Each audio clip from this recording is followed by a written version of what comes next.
नगर परिषद डीडवाना की आज बजट बैठक प्रायोजित थी। कतिपय कारणों से बैठक नहीं हो पाई है। इस बैठक के नहीं होने से नगर को क्या नुकसान हुआ है और बजट बैठक अब चूंकि नहीं हुई है तो आगामी कब ये प्रस्तावित की जा सकती है, इस पूरे प्रकरण पर हम नगर परिषद के आयुक्त हमारे साथ रोहित कुमार मील मौजूद है। इनसे जानना चाहेंगे क्या पूरा प्रकरण है और अब इनका आगामी कदम क्या रहेगा। आयुक्त महोदय, आज बजट बैठक प्रायोजित थी और वॉकआउट हो गया है दोनों ही प्रमुख दलों का, क्या रहेगा आगे? देखो, हमें जो सरकार के जो निर्देश हैं उसमें 15 फरवरी तक हमें जो बजट है वो पारित करके भिजवाना होता है और कतिपय कारणों से लगभग दोनों ही पार्टियों प्रमुख पार्टियों के जो पार्षद हैं वो उपस्थित नहीं हुए। कुछ निर्दलीय पार्षद जरूर आए थे। इसके अलावा कोरम पूरा नहीं होने के कारण ये बैठक आयोजित नहीं की जा सकी। इसमें सभापति और उप सभापति महोदय और लगभग पार्षद अनुपस्थित थे। बजट ये 97 करोड़ का बजट था। हमने बहुत ही शहर के विकास के लिए कुछ एजेंडे इसमें शामिल थे, जिसमें अपने डोर टू डोर व्यवस्था, कलेक्शन की व्यवस्था को सुदृढ़ीकरण के लिए हमने एक IoT बेस्ड प्रणाली से ये निविदा प्रस्तावित है और वो लगभग 2 करोड़ सालाना का उसमें व्यय था। इसके अलावा हमने जो स्ट्रीट लाइट व्यवस्था है उसमें सुधार के लिए जो CCMS पैनल हैं उनका प्रस्ताव इसमें शामिल था। इसमें कार्यालय के नए भवन का प्रस्ताव शामिल था। इसमें अब शहर में एक पार्क विकसित करने का प्रस्ताव था और अन्य जो भी प्रस्ताव इसमें बजट में पास किए जा सकते थे, जो माननीय पार्षदगणों के जो प्रस्ताव होते वो इसमें आमंत्रित किए जाते और फिर ये सरकार को ये प्रस्ताव, बजट प्रस्ताव पारित करके भेजा जाता। क्योंकि अब बैठक तो हुई नहीं है तो अब इसका क्या रहेगा?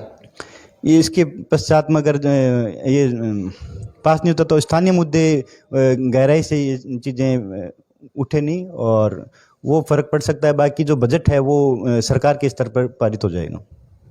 बिना बैठक के बजट पारित हो सकता है? बिल्कुल। जो फिर सरकार इस चीज़ को कंट्रोल करती है। हम राज्य सरकार को अपना जो बजट का जो प्रस्तावित बजट था वो पारित करने के लिए भेज देंगे। क्या दोबारा बैठक बुलाई जा सकती है? नहीं, हमें जो निर्देश होते हैं ये 15 फरवरी से पहले ही बजट बैठक आयोजित करनी होती है और ये इससे पूर्व में क्योंकि विधानसभा सत्र चल रहा था तो ये बजट बैठक नहीं बुलाई जा सकी थी और 15 तारीख के बाद में हमें राज्य सरकार को बिना अनुमोदन के भेजना होता है और हमारे मतलब अनुमोदन के अनुसार ही सरकार है इस पर बजट पारित करती है। आप रोहित कुमार मील हैं, आयुक्त नगर परिषद डीडवाना।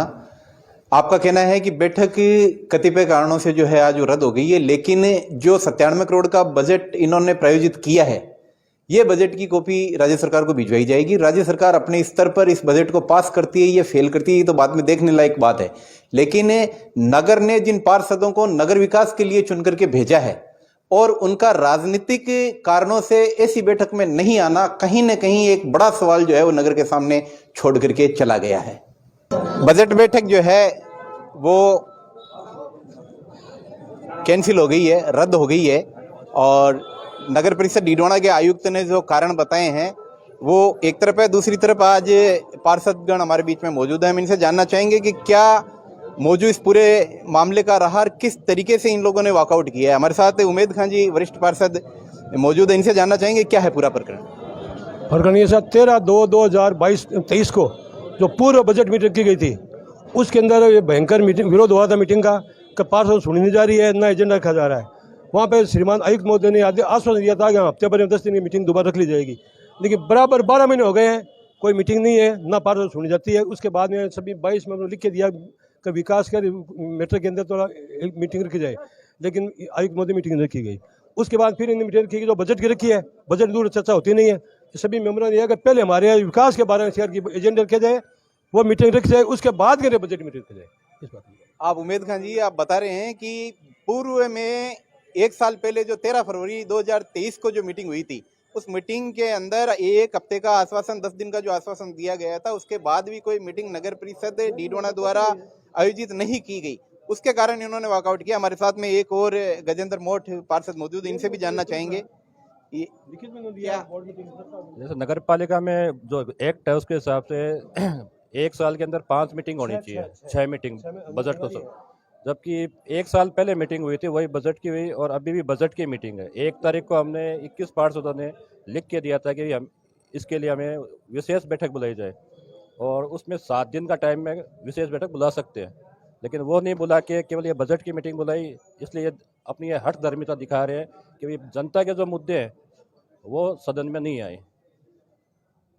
आप गजेंद्र जी मोट है, आपका भी कहना है कि जनता के मुद्दे जो है वो बैठक में नहीं आए, और बैठक में जब मुद्दे ही नहीं रखे तो कैसा विकास। हम एक बार पुनः उमेद खान जी से जुड़ना चाहेंगे। उमेद खान जी से, इनके पास में एक लिखित ऑर्डर है, उस पर बात करेंगे। किस तरीके का लिखित ऑर्डर है और क्या है ये पूरा मामला? ये बोर्ड मीटिंग की प्रोसीडिंग है। इन्होंने ये आयुक्त महोदय ने लिख के दिया था मीटिंग की, बोर्ड मीटिंग की प्रोसीडिंग है पिछले बजट की। इसमें इन्होंने सभी में आश्वासन किया था। उसके बाद इन्होंने किसी प्रकार की कोई मीटिंग नहीं रखी 12 महीने, फिर वापस बजट की मीटिंग रखी गई है। हमारे पास साथ वरिष्ठ नेता पार्षद रघुनाथ दास जी मोट भी जुड़ गए हैं। इनसे जानना चाहेंगे कि आज का जो वॉकआउट रहा है इस पर क्या कहेंगे? नहीं, आज का जो वॉकआउट रहा है, ये मेंबर मान ही नहीं रहे। कब माना इन्होंने मेंबर? न तो किसी मेंबर की सुनते हैं, न उनका काम करते हैं। पूरा भ्रष्टाचार का अड्डा यहाँ बना लिया है, और आज इस बजट की आड़ में वो अपने वो पुराने पाप भी पुष्टि करना चाहते थे। बजट मीटिंग के 2 समोसे और 1 कतली के लिए क्या मेंबर? बजट तो हो जाएगा, आगे पास हो जाएगा। गुलशेर खान जी हमसे जुड़ रहे हैं, पार्षद, युवा पार्षद। इतना भ्रष्टाचार किया है, मैंने अपने 50 साल की जिंदगी में एक भी ऐसी म्युनिसिपैलिटी नहीं देखी जिसमें इतना भ्रष्टाचार हुआ है। आप मानते हो कि भ्रष्टाचार हुआ है? बिल्कुल हुआ है। फिर आप भी मानते हो, मैं क्या मानूं? नहीं, वो तो बात उजागर हो गई। आपके पार्षद रहते हुए, आपके नगर पालिका में मौजूद रहते हुए भ्रष्टाचार हुआ, और अब जब चुनाव सर पर हैं, वापिस परिषद के चुनाव जो है वो सर पर हैं 6 महीने 8 महीने बाद में, इस वक्त भ्रष्टाचार की जो है इस तरीके से बराबर अभी हुआ है, या 3 महीने 4 महीने में पूर्व में सबसे ज्यादा ये जो है ना मेन भ्रष्टाचार। आपके सिंधी सौंदर्यीकरण की योजना थी, डीडवाने की बहुत बढ़िया योजना थी, वो डीडवाने के लिए बहुत अच्छी योजना थी। उसमें ऐसा पाप कटा है कि भर्ती अलग से लाके डालनी थी, पहाड़ को तोड़ के भर्ती कर दी, पहाड़ कर दी छोटी छोटी। तो ये जो अभी जो टेंडर हुए हैं वो सब भ्रष्टाचार की भेंट चढ़ी है। आपके छाविया तालाब में दरगाह के सामने बगीचा बनाया है, उसमें आप देखो 10 लाख का टेंडर है, काम उसमें 1 लाख का ही नहीं है। तो ये सब चीजें हैं। अब जो बोल रहे हैं तो बोलेंगे, वो तो केंद्र सरकार की योजना है, सिंगी सरोवर के जो तो योजना केंद्र सरकार यहाँ थोड़ी बैठेगी। नहीं, जो निगरानी कमेटी है, निगरानी कमेटी है ही नहीं, उसमें कोई नहीं है। तो यही है महाना, एक ही बस, जय हो जय हो। आप रघुनाथ दास मोट हैं। आप ये कहते हो कि 2 मशीनें भी जो डीडवाने की म्यूनसिपलिटी में बंद पड़ी है, बंद है ना हमेशा जी। वो एक बड़ी गाड़ी जो सड़क साफ करती थी, और एक नाला काटने की मशीन, उसका भी डीजल का बिल उठ रहा है।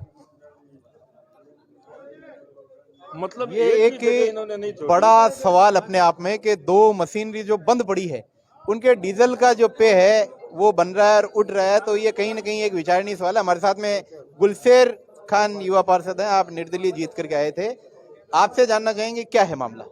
मामला पूरा ये है कि पिछले 1 साल से कोई मीटिंग नहीं हो रही है, और हर पार्षद के लिए सबसे परेशानी की बात ये है कि यहाँ पे आते हैं। 4-5 दिनों पहले 22 पार्षदों ने साइन करके विशेष मीटिंग के लिए बोला भी था, वो नहीं रख के ये सिर्फ बजट की मीटिंग रख के बजट पास करवाना चाहते थे।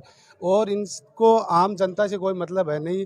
फुल नगर पालिका के सारे अधिकारी भ्रष्टाचार से लिप्त हैं, और नरेगा से लेके पेट्रोल डीजल, किसी भी गाड़ी सफाई, हर चीज़ में इनका फर्जीवाड़ा साफ है। किसी से भी बुला के पूछ लो, वो सब बता देंगे।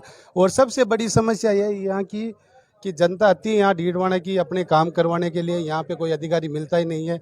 दूसरी सबसे बड़ी बात एक और है कि यहाँ पट्टे के लिए आते हैं लोग, उनको बगैर किसी वजह के पट्टों के लिए घुमाया जाता है। पट्टे बने हुए यहाँ रखे जाते हैं, ये सोचते हैं कोई हमें 2 रुपया 4 रुपये दे के कैसे भी सेटिंग करके हमसे पट्टा ले जाए।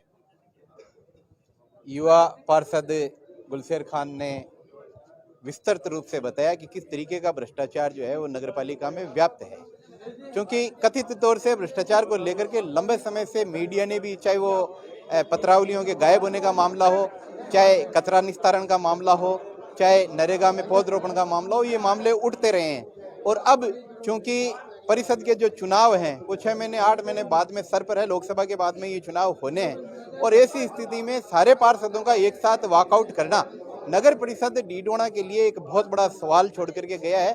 और इस बजट का पास नहीं होना नगर डीडवाना के लिए बहुत बड़ा एक जो है वो नुकसान साबित हो सकता है।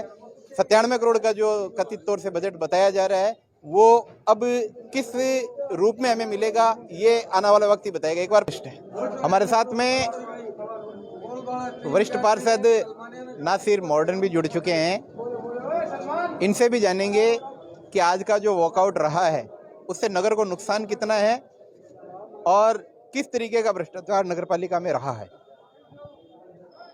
आज बोर्ड की बैठक थी और पिछले ये जो कांग्रेस सरकार में जो बोर्ड बना था कांग्रेस का, उसकी उदासीनता से ये बोर्ड में 12 महीने से बैठक नहीं हुई। ये बात निश्चित है और हम मानते हैं कि बोर्ड की उदासीनता थी। और रही बात आज के बोर्ड की, तो मुझे अभी पता नहीं लगा कि कांग्रेस, हम लोग निर्दलीय हैं, हम लोग यहाँ आए हैं, लेकिन कांग्रेस के पार्षदगण नहीं आए और भारतीय जनता पार्टी के पार्षदगण नहीं आए। उन्होंने किसका विरोध किया है ये हमारे पास समझ के परे है। बोर्ड कांग्रेस का है और स्टेट में सरकार भारतीय जनता पार्टी की है, तो भारतीय जनता पार्टी के शायद पार्षद तो सरकार का विरोध कर रहे हैं और कांग्रेस के पार्षद कांग्रेस के बोर्ड का विरोध कर रहे हैं, मेरे समझ के परे है। आप नासिर मॉडर्न हैं, इन्होंने भी अपनी बात रखी है। ये भी एक बड़ा सवाल है कि इतने बड़े भ्रष्टाचार के बाद भी किसी प्रकार की कोई एफआईआर न तो राज्य सरकार द्वारा न जिला प्रशासन द्वारा नगर परिषद डीडवाना के विरुद्ध करवाई गई है। और जितनी भी भ्रष्टाचार की ये जो आवाज़ है ये कथित तौर पर इन पिछले 3-4-5 महीनों में ही जो है वो उभर करके सामने आई है।